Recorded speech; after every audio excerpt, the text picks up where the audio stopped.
Yesterday courier private limited. Domestic international cargo உங்கள் இல்லம் தேடி வந்து கொரியர் புக்கிங் டெலிவரி செய்து தரப்படும். வணக்கம்.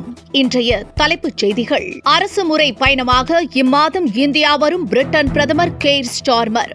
வர்த்தகம், தொழில்நுட்பம் உள்ளிட்ட விவகாரங்கள் குறித்து பிரதமர் நரேந்திர மோடியுடன் ஆலோசனை.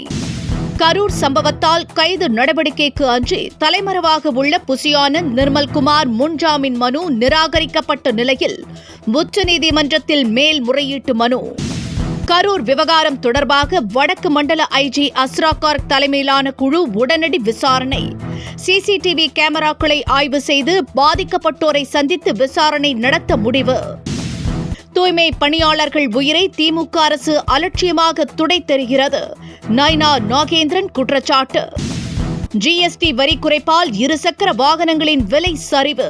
செப்டம்பரில் மட்டும் 20,59,000 வாகனங்கள் விற்பனை. இனி விரிவான செய்திகள். பிரிட்டன் பிரதமர் கெய்ர் ஸ்டார்மர் இம்மாதம் 8ஆம் தேதி இந்தியா வருகிறார். 2 நாட்கள் அவர் அரசுமுறை சுற்றுப்பயணம் மேற்கொள்கிறார். இந்த பயணத்தின் போது இருநாட்டு உறவு, வர்த்தகம், தொழில்நுட்பம் உள்ளிட்ட பல்வேறு விவரங்கள் குறித்து பிரதமர் நரேந்திர மோடியுடன் அவர் ஆலோசனை நடத்தவுள்ளார்.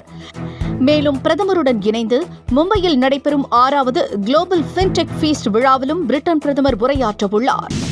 2027 கோவா தேர்தலில் ஆம் ஆத்மி தனித்து போட்டியிடும் என்று அரவிந்த் கெஜ்ரிவால் அறிவித்துள்ளார்.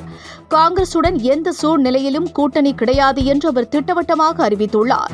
கடந்த சில ஆண்டுகளாக எம்எல்ஏக்களை பாஜகவுக்கு காங்கிரஸ் சப்ளை செய்து வருவதாகவும் விமர்சித்த அரவிந்த் கெஜ்ரிவால், எதிர்காலத்தில் காங்கிரஸ் எம்எல்ஏக்கள் பாஜகவுக்கு தாவ மாட்டார்கள் என்று மக்கள் உறுதியளிக்க முடியுமா எனவும் கேள்வி எழுப்பியுள்ளார். நாட்டின் பல இடங்களில் சாதி ஏற்றத்தாழ்வுகள் இருந்தாலும் படித்தவர்கள் அதிகம் கொண்ட தமிழகத்தில் அது இருப்பது கவலை அளிப்பதாக உள்ளது என்று ஆளுநர் RN ரவி தெரிவித்துள்ளார். பிரிவினையை ஏற்படுத்தும் பிரித்தாளும் முயற்சிகளில் தமிழக அரசியல் கட்சிகள் ஈடுபட்டு வருவதாகவும் அவர் குற்றம் சாட்டியுள்ளார். மேலும் தமிழ்நாடு போராடி வெல்லும் என்று முதலமைச்சர் மு க ஸ்டாலின் சொல்வதாக குறிப்பிட்ட ஆளுநர், அவர் யாருடன் தமிழ்நாடு போராடும் என்பதை விளக்க வேண்டும் என்றும் கேட்டுள்ளார். கரூர் சம்பவம் தொடர்பாக சிபிஐ விசாரணையிலிருந்து முதலமைச்சர் பின்வாங்கியது ஏன் என்று குஷ்பு கேள்வி எழுப்பியுள்ளார். கரூர் சம்பவம் திட்டமிட்டு நடத்தப்பட்டதாக குற்றம் சாட்டியுள்ள குஷ்பு, விஜய்க்கு அதிகம் மக்கள் கூடும் என்று தெரிந்தும் அதை சரியான இடத்தை அவருக்கு ஒதுக்கவில்லை என்றும் இந்த விவகாரத்தில் முதலமைச்சர் மௌனமாக இருந்ததாகவும் குஷ்பு விமர்சித்துள்ளார். ஜிஎஸ்டி மறுசீரமைப்பால் இருசக்கர வாகனங்களின் விலை கடுமையாக சரிந்துள்ளது. இதன் காரணமாக அவற்றின் விற்பனையும் அதிகரித்துள்ளது. செப்டம்பர் 2024ஆம் ஆண்டு ஒப்பிடும்போது 9% விற்பனை அதிகரித்துள்ளது. அதாவது மொத்தமாக 20,59,000 இருசக்கர வாகனங்கள் செப்டம்பரில் மட்டும் விற்பனையாகிறது. தீபாவளி சலுகையால் விற்பனை மேலும் அதிகரிக்கும் என்று எதிர்பார்க்கப்படுகிறது. விஜய் அறிவுறுத்தலின்படி ஆதவ் அர்ஜுனா டெல்லியில் காங்கிரஸ் தலைவர்கள் சிலரை சந்தித்ததாக கூறப்படுகிறது. கரூர் சம்பவம் தமிழக வெற்றிக் கழகத்திற்கு பெரும் நெருக்கடியை ஏற்படுத்தியுள்ளது. தாவேகா நிர்வாகிகள் முன்ஜாமீனுக்காக உச்சநீதிமன்றத்தை நாடியுள்ளனர். இந்த நிலையில் டெல்லியில் முகாமிட்டுள்ள ஆதவ் அர்ஜுனா காங்கிரஸ் தலைவர்கள் சிலரை சந்தித்ததாக கூறப்படுகிறது.